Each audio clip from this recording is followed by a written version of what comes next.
Hey guys, and welcome back to my channel. I'm so excited that you guys are here today. Okay, this is the video that we've all been waiting for. Season 2 of Julie and the Phantoms predictions part 7? I can't even keep up. But every time I'm like, it's gonna be the last prediction video. You guys are like, more! So, in conclusion, I'm here to give the people what they want. Oh, by the way, the coldest water contest that I did last month, and I told you guys who the winner was. They're going to be joining me fairly soon within this upcoming week, so I'm really excited about that. But also, you guys wanted to know how you could become a part of it, so I'm just going to explain it real quick again. If you guys buy the coldest water, this right over here, I'm going to put the link in the description below, you will be able to have an opportunity to be featured on this channel with me. We're going to go on a Zoom call together. We're going to do a bunch of Julie and the Phantoms inspired stuff.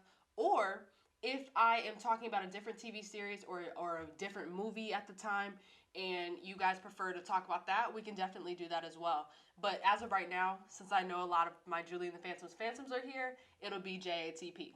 But without further ado, let's go ahead and get into the video. Oh, this one was good.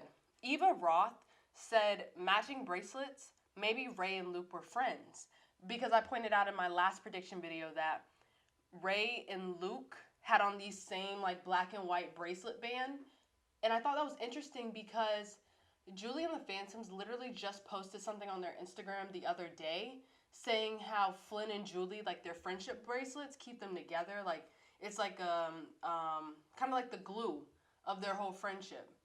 And so I thought that was interesting because a lot of you guys are saying, like, what if Ray doesn't remember Luke or Luke doesn't remember Ray, vice versa, because Luke still looks young.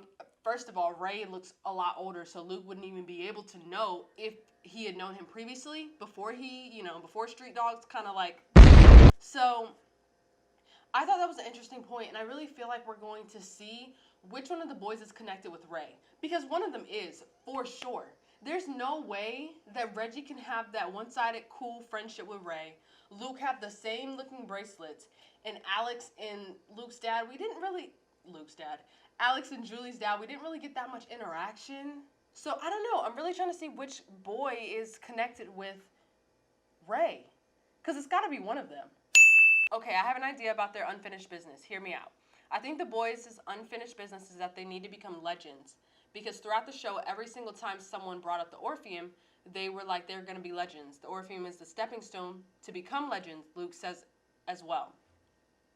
So here's some other scenes where they said it. Luke said it in the first hot dog scene before Street Dogs, took him out. Willie said it when he was with Alex in the Orpheum. That was right before... Well, that was right after Willie kind of messed everything up. And then that's when he was like, oh, we have to play the Orpheum. In the band circle scene, when they do the hand thing, the word they say is legends. Legends on 3!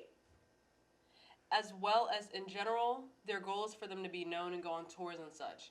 That's why I believe their unfinished business is that they need to become legends. That's a great point.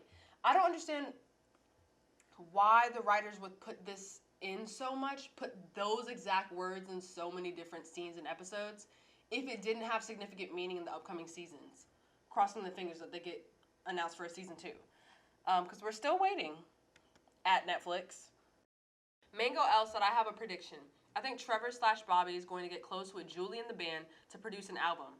Once they get Luke to trust Bobby again, he's going to keep her secret, which will cause Carrie to get even more jealous because her dad is spending so much time with Julie.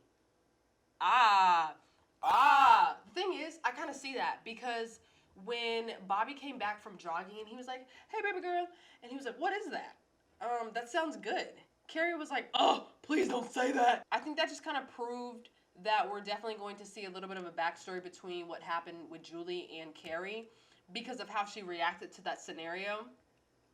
Because, I mean, anyone can say that if you're not friends with someone, but there's definitely a lot more tension behind it that we don't know about. But there are so many directions it could go in. Like, I want to know if it's connected with Julie and Carrie's mom, if they're connected together, or if it's just, like, Julie getting all this special treatment and, like, her being the popular girl, she doesn't like the attention to be divided from her. So, I don't know. It's so many different ways that this could go.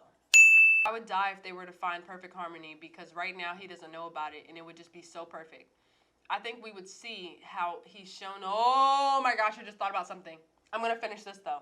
I think we'll see how he's shown his feelings towards her quite a bit, and he's told her in different ways how he feels, but she hasn't really said anything to him. So that signifies that she has feelings for him too. So I think that it would be almost a revelation to him that they are both feeling the same way. The reason why I did that whole like, oh, is because what if, and this is where Flynn comes in. So if Julie and Flynn get into an argument, I think it's definitely going to be about a boy, or about Julie liking Luke, or something like that, or something about Nick. Because in Flying Solo, the second part, the first line of the second part, you know who I'm liking way before I like them. Duh, because you liked them first. So what if Flynn is getting so fed up with this whole like Luke ghost stuff, and it's taking the attention away from like Double Trouble, or like just them as friends. When they're in the argument, Flynn doesn't know that the boys are around, and so she gets just super heated, and is just like, well, why were you thinking about Luke when you know you had Nick? Now you have two boys, and you can't do anything with them, and I like Nick first. That's just like a slight theory, but I only think that because she had said what she said in Flying Solo. Because I'm like, how would she know who she's liking? Oh, duh, because Flynn liked them first. So what if Flynn was the good best friend and like pushed back from it because she knew Julie was up? And even worse, what if she found out that Julie liked Nick around the time that her mom passed away? So she kind of stepped back knowing that like, oh, Julie's going through a lot of things and stuff like that. Oh, that would be some tea. I don't have my tea today, but that would be some tea. Okay, I was inspired by some of the other comments, so I thought I'd share my headcanon. I really like the idea of Julie writing the perfect harmony and putting it in her dream box. But Luke finds it like he did her poem about Flynn that inspired Flying Solo. I feel like Luke would then ask her about it specifically and who it may be about. She might freak out and say Nick, causing Luke to get more jealous and end up realizing he does have feelings for her. Also, I kind of like the idea of the guys to start hanging out with more of the other ghosts, and Julie getting jealous, especially if they play music with the ghost. Or maybe if Luke started getting closer to a girl ghost. Talk about the tea. It's piping hot today.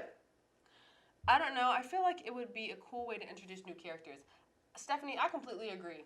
I think that would be the greatest way to start introducing new characters.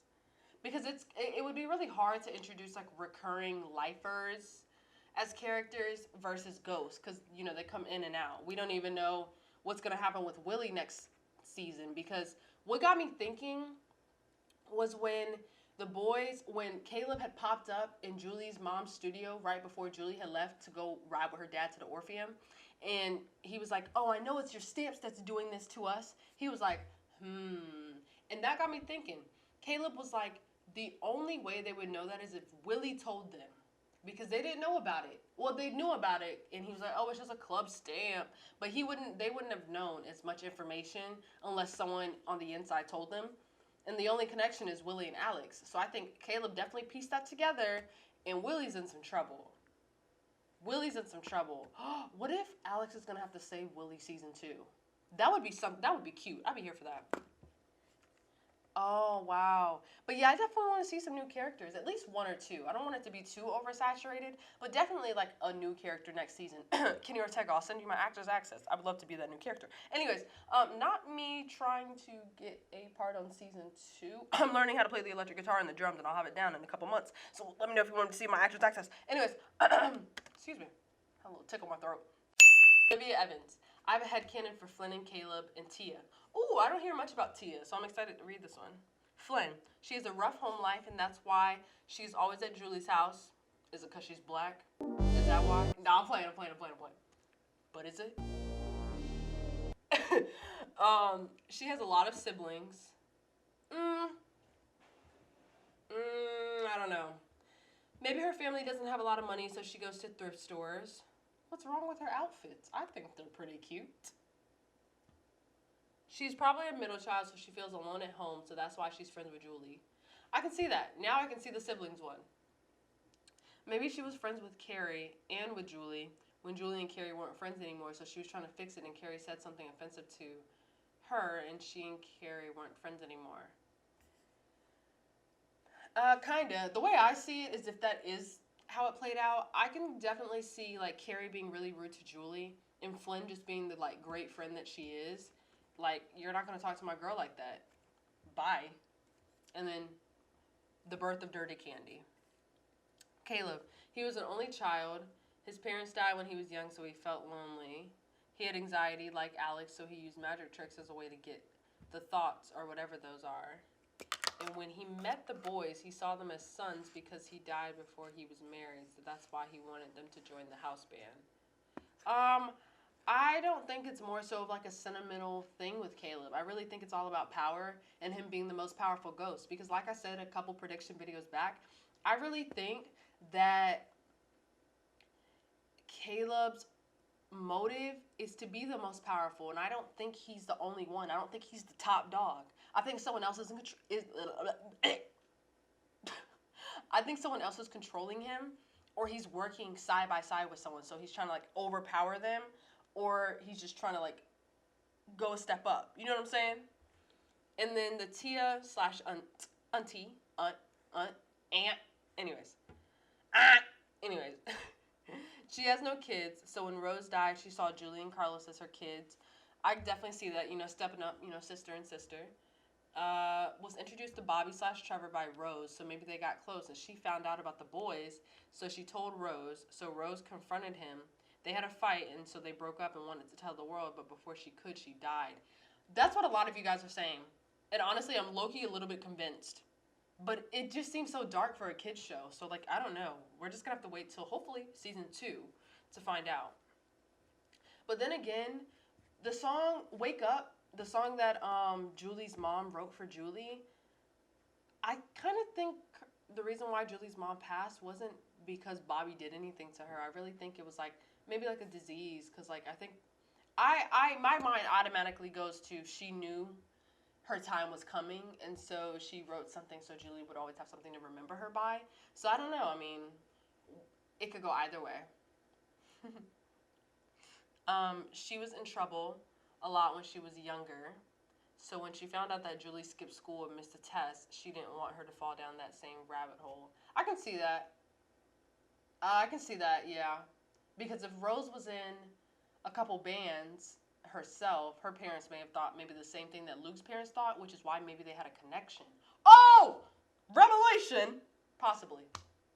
I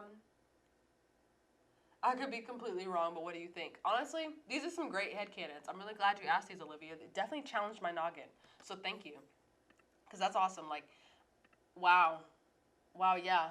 I'm glad I had that revelation. I wouldn't have had that without your headcanons. So y'all keep telling me your headcanons and keep telling me your predictions in the comments below. I know it takes me forever to make prediction videos, but I just be having so many ideas that I be trying to do. So the last one I have for you guys is by Holly Frederick. She said, did you catch in Unsaid Emily where Julie's shirt says everything is a dream?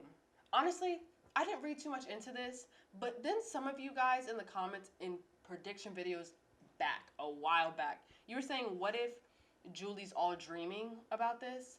But I just think that would be a sick joke for the writers to do to us. Like, for this to all be a dream. Like, imagine Julie going through all of that in one dream, waking up to a harsh reality that she still hasn't dealt with. Like, she thought she dealt with it, but she was really just dreaming. I would literally cry for 25 years for Julie, and then another 25 for me. So really, I'd be crying for 50 years. Anyways. That is all I have for you guys today for prediction video number 7. I'm really glad that you guys enjoy them because I love reading your comments. I love having my mind go 5 and 6 different directions with everything that you guys are saying. So I really hope you guys enjoyed this video. I'm going to continue to do more as of right now, so don't worry, I still will keep these up. I got some more things in the works for you guys. I'm really excited. I am also, before I forget, I'm also starting a branding class. So basically I do a lot of questionnaires on my Instagram. So I'll say, like, why do you want to be an actor? Or do you have any questions about acting? Do you have any questions about starting a YouTube channel? About getting a big online presence? This, that, and the third. The branding class, it is going to be 30 minutes on Zoom with 10 people. It's limited to 10 people each class. And so basically what I talk about is like, well, I guess you guys are going to have to find out. But it's about how to create a big online social media presence and just how to keep your stuff growing, not getting discouraged, who to train with. If you're interested in acting, some avenues that you can go down if you're really serious about wanting to be on TV and wanting to be in movies. I'll have a couple announcements for you guys next year, but I can't really say anything about anything yet, so I'm really excited for that. But yeah, I really want to help you guys out, and a lot of you guys have been asking, like, how do I want to start a YouTube channel? I just don't know where to start. Or I really want to do a lot of things on TikTok, but I'm not sure, like, what the trends are, how to do everything. Like, could you teach me? So I just created a quick 30-minute class where we talk about branding, how to get yourself into a big online social media presence, and the work it's going to take to get you there, but how to get you there quicker because you have the nuggets of wisdom. And it's only going to be $10. A lot of you guys are like age range 15 to like 25-ish and older or younger. So I just wanted to make it affordable, and I wanted to make sure a lot of people could get these resources that I have and stuff like that, especially like with me recommending a few people. So hopefully if you end up training with people, you can be like, oh, Erica recommended me, or I came from Erica's video, and hopefully that can help you out. But I really want to help you guys if you guys want to get started on a YouTube channel, TikTok channel, Instagram, whatever the case may be. If you're on Instagram and you're following me, you're definitely going to hear about it first because that's where I post about everything first.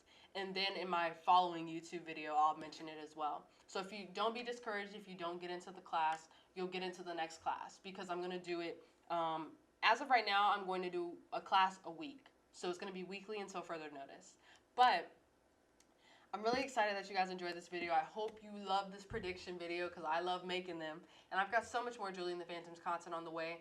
I have reacted to Netflix's Dash and Lily. So if you haven't watched it, go ahead and watch it. It's super cute. So those videos are going to be coming soon too. I reacted to the last and final season of Marvel's Agents of S.H.I.E.L.D. Season 7. So if you haven't binge watched that whole series, because that's coming in December, or maybe a little late towards November. But I finally finished my finals for this last semester. I have one more semester, and then I am a college graduate. So that's why I haven't been posting as much, but I'm back and I'm better, baby. But I'm about to have a bunch of videos back to back for you guys now that I'm out of school for this semester. Finally! I will see you guys next time, and I really hope you enjoyed this video. Peace.